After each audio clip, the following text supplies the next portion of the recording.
Hola a todos. Bienvenidos a uno de los primeros pasos para cambiar la historia.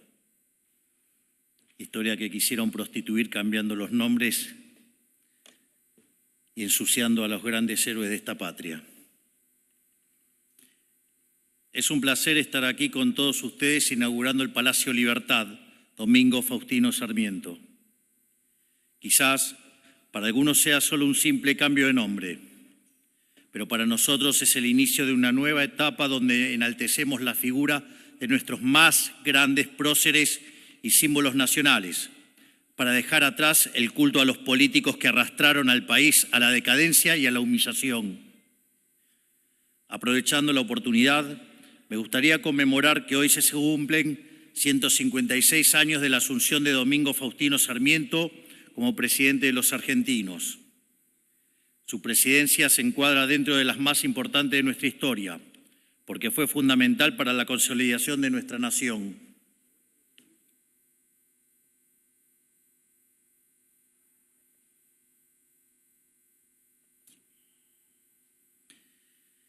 Sarmiento tomó un país con una tasa de analfabetismo del 90%. Construyó 1.800 escuelas y cuadruplicó la población escolar. Y producto de tanto de su propuesta educativa como del progreso económico que aquella generación liberal aseguró, algunas décadas después, la Argentina se convirtió en el primer pueblo de la historia humana en erradicar el analfabetismo. O sea, literalmente hicimos civilización de la barbarie. Casi que les diría que, sin lugar a dudas, fue el primer gran pensador que desarrolló la teoría del capital humano, que tanto los liberales, por ejemplo, como el profe Espert, tanto admiramos a Gary Becker, que fue quien lo plasmó en el análisis microeconómico. Pero a pesar del importante rol que supo ocupar Sarmiento en nuestra historia, hoy quienes se atrevieron a cuestionarlos después de muerto, pretendiendo instalar un absurdo revisionismo histórico sobre su figura y sobre su presencia, rechazando su enorme legado, tal como quisieron hacerlo con Roca y muchos otros próceres de esa generación.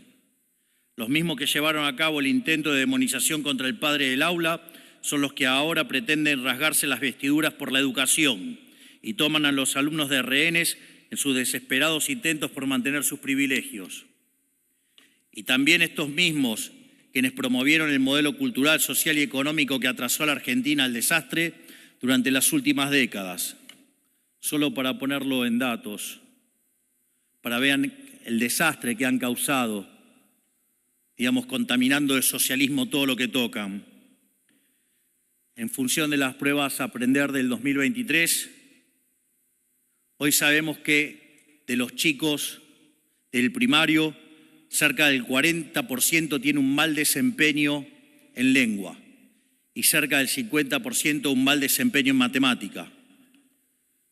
En lo que tiene que ver con el secundario, de los que transitan el secundario, 8 de 10 tienen problemas de lectocomprensión, no entienden lo que leen. Y de los que terminan, 4 no logran entender un texto.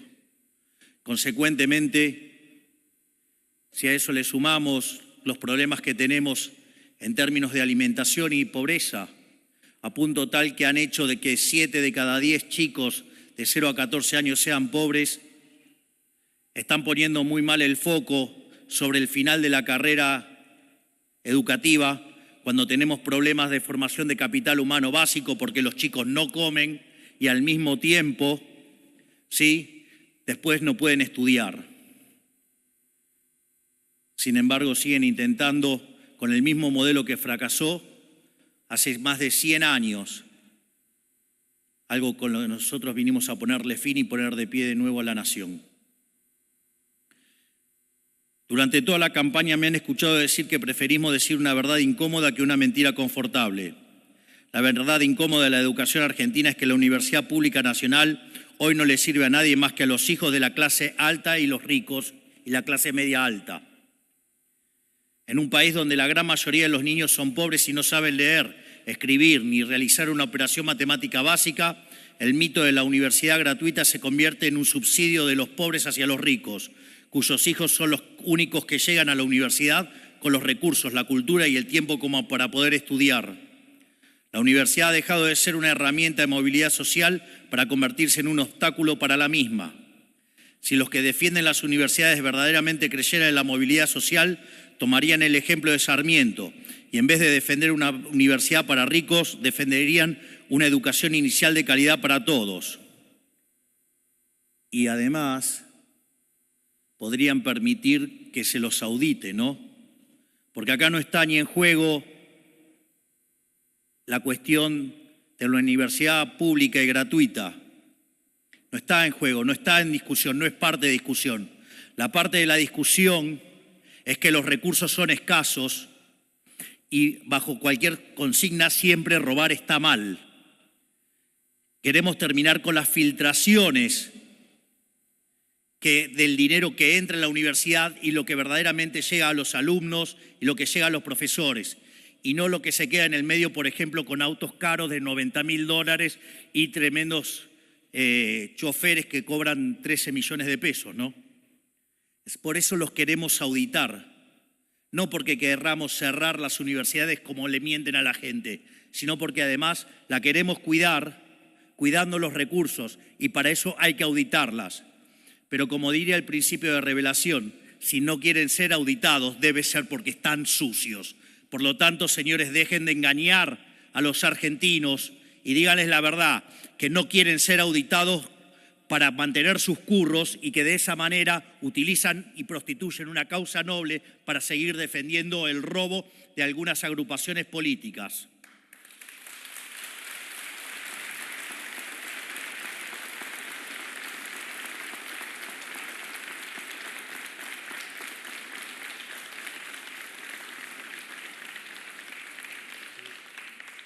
Por lo tanto, cuando terminemos con estos ladrones, delincuentes y mentirosos, ahí vamos a estar nuevamente frente a la verdadera movilidad social ascendente.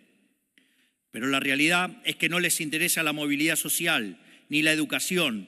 Les interesan solamente sus cajas para mantener sus privilegios mientras enarbola banderas nobles que le permiten expiar sus culpas. Bueno, a nosotros sí nos interesa el progreso. De hecho, varias veces he mencionado que como economista yo he decidido especializarme sobre crecimiento económico. Digamos, el primer modelo formal, por decirlo de alguna manera, y testeado, digo al margen de que Adam Smith había desarrollado un modelo y distintos autores, pero quien lo plasma formalmente un modelo fue Robert Solow, en el año 56, y lo testeó en el 57, y el modelo solamente explicaba el 15% de crecimiento. Entonces, desde la Universidad de Chicago, George Stigler, ¿sí?, que era el jefe del Departamento de Economía, le dijo, el problema es que el modelo no mapea porque omite el capital humano. Y ahí salieron dos líneas de análisis de capital humano. Por un lado, la línea macroeconómica, que fue liderada por Hirofumi Usawa, quien fuera el tutor de tesis de uno de los más grandes economistas de la historia argentina, que se llamó Miguel Sidrowski, y que además también fue el que guió a Robert Lucas Jr., quien ganó justamente el Premio Nobel de Economía en el año 87. Y por otro lado, la línea de capital humano a nivel microeconómico, que fue lo que desarrolló Gary Becker.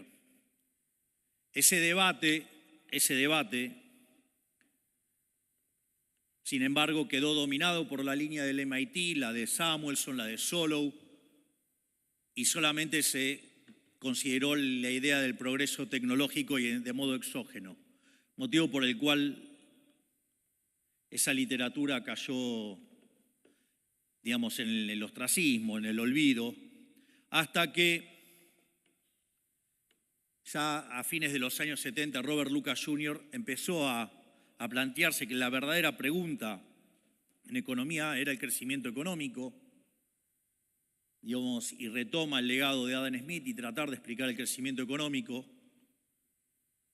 Y quien le encuentra la vuelta en el año 83 es un graduado de Chicago llamado Paul Romer, y a partir de ahí se construye la teoría del crecimiento endógeno, que genera un gran debate que para la teoría económica queda zanjado básicamente en el año 89 con un artículo de David Romer,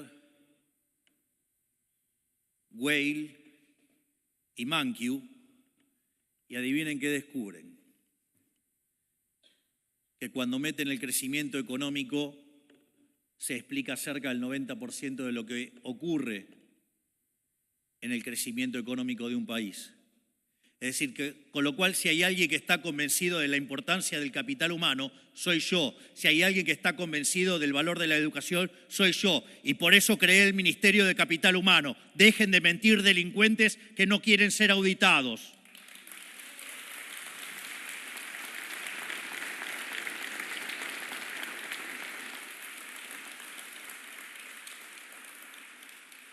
Por eso hoy, 156 años después de la asunción presidencial, quiero ratificar que Sarmiento sigue siendo uno de nuestras grandes guías junto, mal que les pese, a Julio Argentino Roca, a Urquiza, a Mitre, a Avellaneda, a Pellegrini y sobre todo a Juan Bautista Alberdi. Porque tenemos la titánica tarea de volver a sentar las bases para el desarrollo económico, social y cultural de la nación, tal como lo hizo aquella generación de patriotas, que no son otra cosa que las bases para el ejercicio pleno de la libertad de cada uno de los argentinos. Esa es la única manera de honrar a nuestros próceres, con una obra a la altura de la suya, que coloque al país en la senda de la prosperidad nuevamente, y no vamos a parar hasta lograrlo. Y aquellos que quieran atentar contra las ideas de la libertad, que son sin duda las ideas del progreso, les recuerdo lo que decía Sarmiento cuando fue obligado a exiliarse por la intolerancia y la proscripción de la tiranía rosista. Las ideas no se matan. Por lo tanto, Dios bendiga a los argentinos, que la fuerza del cielo nos acompañen y ¡viva la libertad, carajo! ¡Viva la libertad, carajo! ¡Viva la libertad, carajo! Muchísimas gracias.